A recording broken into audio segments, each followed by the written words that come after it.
নমস্কার বন্ধুরা, আপনারা দেখছেন কৃষি বিষয়ক ইউটিউব চ্যানেল গ্রামীণ কৃষক। আর আপনাদের স্বাগত জানাচ্ছি আমি আপনাদের বন্ধু চাষি তপন। বন্ধুরা, আজকের ভিডিও হচ্ছে আমরা ছাওয়া জায়গায় কি ফসল চাষ করতে পারি, অর্থাৎ যে জায়গায় কম রোদ লাগে বা ছাওয়া থাকে সেই সব জায়গায় আমরা কি চাষ করতে পারি। তো বন্ধুরা, এখন আলোচনা করব যে ফসলটা নিয়ে, সেটা হচ্ছে আদা চাষ। বন্ধুরা, কথায় শুনেছেন যে আদায় নাকি পয়সা গাদা গাদা। কথাটা কতটা সত্য সেটা আপনারা চাষ করলেই বুঝতে পারবেন।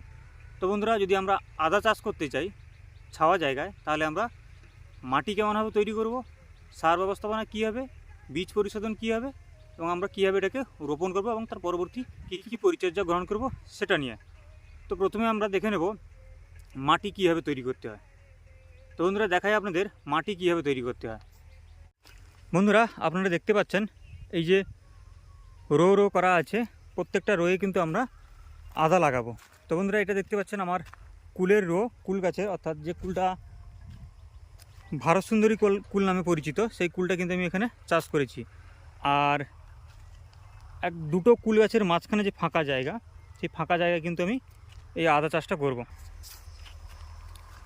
বন্ধুরা, আপনারা দেখতে পাচ্ছেন এইখানে একটা কুল গাছ আর এইখানে একটা কুল গাছ, মাঝখানের এই যে জায়গাটা 9 ফুট মতো জায়গা ছাড় আছে, পুরোপুরি 9 ফুট জায়গা ছাড় আছে।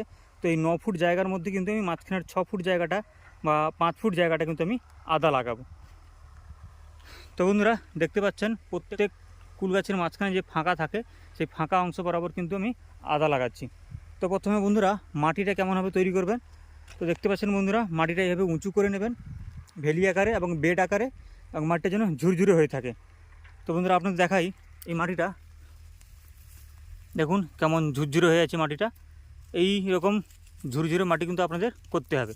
তারপর কি করতে হবে বন্ধুরা, আপনারা দেখতে পাচ্ছেন এরকম ড্রেন করা আছে, এই যে ছোট ছোট নালা করা আছে, এই নালা বরাবর কিন্তু আপনারা কি করবেন, সার দেবেন। কি দেবেন বন্ধুরা, আপনারা 10-26 যদি 4 কেজি নেন, তার সঙ্গে ডিএপি নেবেন 1 কেজি, এবং তার সঙ্গে কিন্তু কীটনাশকের দানা এই সারের সঙ্গে মেশাবেন, যাতে কি হবে, আপনার যে পোকার আক্রমণ, সেই পোকার আক্রমণটা কিন্তু হবে না।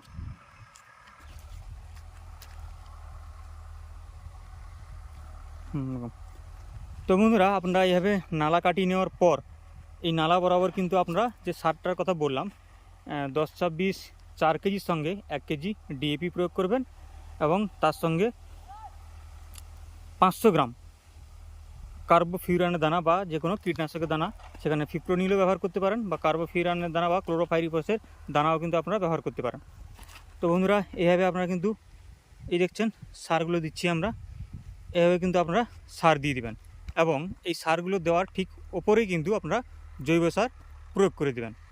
যদি জৈব সার দেন তাহলে কি হবে, এই দেখতে পাচ্ছেন বন্ধুরা, আমরা জৈব সার প্রয়োগ করছি সেই সারটার ওপরেই। এতে কী হবে বন্ধুরা, ডাইরেক্ট আদার সঙ্গে সারের কোনো যোগাযোগ থাকবে না। আর এই মুহূর্তে সারটার যে ঝাঁঝালো একটা ভাব থাকে, আদার গায়ে লাগলে কিন্তু সেখানে পচে যাওয়ার সম্ভাবনা আছে, এবং সেখান থেকে ছত্রাক সৃষ্টি হয়ে পুরো ধসা লেগে যাবে। তো সেই জন্য বন্ধুরা, আপনারা এইভাবে জৈব সার দিয়ে দেবেন, তাহলে আদার থেকে সারটা আলাদা অবস্থায় থাকলো। আর যদি এটা না করতে পারেন আপনারা, তাহলে কিন্তু হালকা করে এই সারটার উপরে কিন্তু মাটি দিয়ে দেবেন।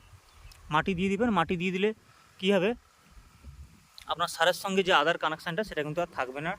এতে কী হবে, আপনার আদার যে পচে যাওয়ার ভয়টা সেটা কিন্তু একদমই থাকবে না। বন্ধুরা, আদা লাগানোর আগে আমাদের কিন্তু একটা শোধন করে নিতে হবে, যাতে ভবিষ্যতে ধসা রোগ বা ছত্রাক রোগটা যাতে করে না লেগে যায়।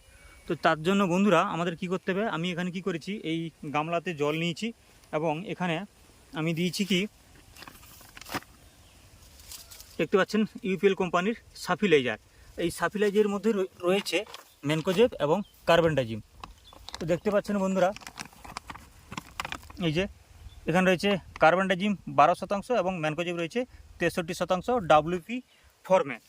তো আমি এখানে নিয়েছি 7 লিটার 8 লিটার মতো জল নিয়েছি, এবং 8 লিটার জল নিয়ে এখানে কিন্তু আমি এই 5 গ্রাম মতো আমি কিন্তু এখানে এই সাফিলাইজারের পাউডার নিয়েছি, এবং পাউডার নিয়ে এখানে কিন্তু আমি এই আদাগুলোকে আধা ঘন্টা চুবিয়ে রেখেছিলাম। চুবিয়ে রাখার পর এখানে রেখে দিয়েছি। আধা ঘন্টার পর কিন্তু তুলে এখানে রেখে দিয়েছি এবং এই জায়গাটা কিন্তু ছাওয়া জায়গায়। তো এই জল থেকে উঠিয়ে আমি এখানে আপাতত 2 ঘন্টার মতো রেখেছি। 2 ঘন্টা পর কিন্তু আমি জমিতে লাগাচ্ছি। তো বন্ধুরা, সেই লাগানোর ভিডিওটা কিন্তু আপনাদের দেখাচ্ছি, সেখানে কীভাবে লাগানো হয়। বন্ধুরা, সারের পর জৈব সার দিলেন এবং জৈব সার দেওয়ার পর কিন্তু আপনারা একটা একটা করে আদা বসাবেন। তো বন্ধুরা, আদাগুলো যে দূরত্বে বসাবেন সেটা হচ্ছে 6 ইঞ্চির বাইরে। প্রত্যেকটা আদার দূরত্ব হবে, একটা থেকে আরেকটা দূরত্ব হবে কিন্তু 6 ইঞ্চির একটু বেশি। তো বন্ধুরা, আপনারা এইভাবে কিন্তু আদা লাগাবেন এবং আদা লাগানোর পরে আমাদের যেটা করতে হবে সেটা হচ্ছে এর উপরে একটা খড়ের আস্তরণ দিয়ে দিতে হবে, বা যেটা আমরা কি বলি বিচুলি, সেই বিচুলির একটা আস্তরণ দিয়ে দিতে হবে। অর্থাৎ এর উপর দিয়ে কিন্তু বিছিয়ে দিতে হবে। দিলে কী হবে বন্ধুরা, আগাছা বেরোবে না, আর এর মধ্যে একটা আর্দ্রতা বজায় থাকবে, যেটা মাটির রস আমরা বলি, সেটা বেশি দিন ধরে থাকবে এবং ভবিষ্যতে এটা জৈব সারে পরিণত হয়ে যাবে, এই বিচুলি বা খড়গুলো। বন্ধুরা, আদা লাগিয়ে দেওয়ার পর আপনারা এর উপর দিয়ে এরকমভাবে বিচুলি বিছিয়ে দেবেন এবং বিচুলি বিছিয়ে দেওয়ার পর কিন্তু আপনারা জলসেচ একটা নিয়ে নেবেন। আর যদি আকাশ ভারী থাকে, বৃষ্টি হওয়ার সম্ভাবনা থাকে, তাহলে কিন্তু আপনারা জলসেচ নাও নিতে পারেন, কিন্তু আপনাকে এই খড়গুলো বা বিচুলিগুলো বিছিয়ে দেওয়ার পর কিন্তু আপনাদের জলসেচের ব্যবস্থা করতে হবে। যেহেতু আমার এখানে জলসেচ দেওয়ার প্রয়োজন পড়েনি, কারণ বিচুলি বিছিয়ে দেওয়ার পর কিন্তু প্রচুর পরিমাণে এখানে বৃষ্টি হয়েছে, তাই কিন্তু আমি আর জলসেচ নিইনি। তো বন্ধুরা, এই যে বৃষ্টি হলো, এগুলো দেখতে পাচ্ছেন আগাছা একটা দুটো করে বেরোচ্ছে, কিন্তু এই ওপরে কিন্তু আগাছা বেরোবে না, নতুন কোনো আগাছা বেরোবে না। তো আপনারা বন্ধুরা যারা এইভাবে আদা চাষ করতে চান, তো আপনারা এই সতর্কতা একটু অবলম্বন করবেন, যাতে আগাছা আপনাদের ফসলকে নষ্ট করে দিতে না পারে। তো বন্ধুরা, দেখতে পাচ্ছেন আমার পুরো কুলের বাগানটাতেই কিন্তু আমি আদা লাগিয়ে দিয়েছি। তো ওপর থেকে কুল চাষ হবে এবং নিচে কিন্তু আদা আমার থেকে যাবে। আদা গাছগুলো 1 হাঁটুর ওপরে হয় না, তো আর কুলের যে ফলনটা হয় তার ঠিক ওপরে কুলের ফলন হয়। তো বন্ধুরা, আজকে এই পর্যন্ত, দেখা হবে আগামী পর্বে।